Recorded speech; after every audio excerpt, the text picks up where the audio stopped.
What if I told you that the reset button isn't a magical one-time button? Instead, it is more like a series of buttons pressed at different times in different ways, depending on where you are in life. Hear me out. Let me explain. Imagine this. You are out with a group of friends, maybe at a brunch or watching a game. As you're chatting, it hits you. Everyone around the table seems similar, yet completely different. There is this early riser in the group that is bright and shining in the morning because they've been up since 6 a.m. And there is also that night owl who is running on caffeine because they were up all night trying to figure out this plan they're working on, or maybe they're just binge watching. Either way, they were up until 2 a.m. and now they're running on coffee.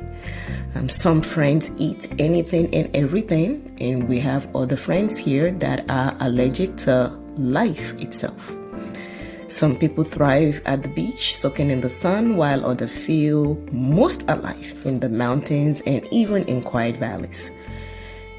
Whatever way you look at it, there are also going to be some speed demons in the group who are always trying to hustle something. And then you have some that are always in the slow route, taking in the scenery of that route. It's fascinating, isn't it? To be clear, these differences matter because they remind us of something important. We all recharge, reset, and move forward in completely different ways. But here's the catch. How often do we try to fit into someone else's idea of what resetting should look like? Maybe you think that you should reset by getting up at 5 a.m. and hitting the gym. Here's the thing, you're a night owl. It's almost impossible to get up at 5 a.m.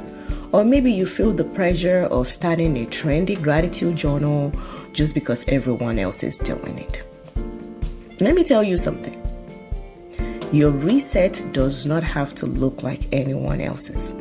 Maybe your reset is as simple as taking 10 minutes to sit in silence before your day begins. Your reset could be the shower you take in the morning or the drive you take to work. Maybe it's saying no to an event because you're not feeling up to it.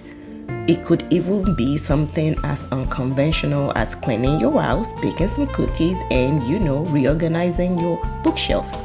Whatever it is unique to you.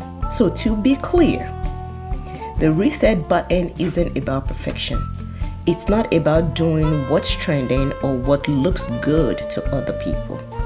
It's about tuning into yourself and asking, what do I need right now? Because only you can answer that question. So today, I want you to challenge yourself. Instead of trying to copy someone else's methods, take a moment to figure out your own. What else can help ground you? What gives you the little burst of energy or clarity to keep going? Resetting is not a one-size-fits-all solution. It is personal. It is messy, and sometimes it takes pressing a series of buttons over and over again before it clicks. But trust me, it's worth it.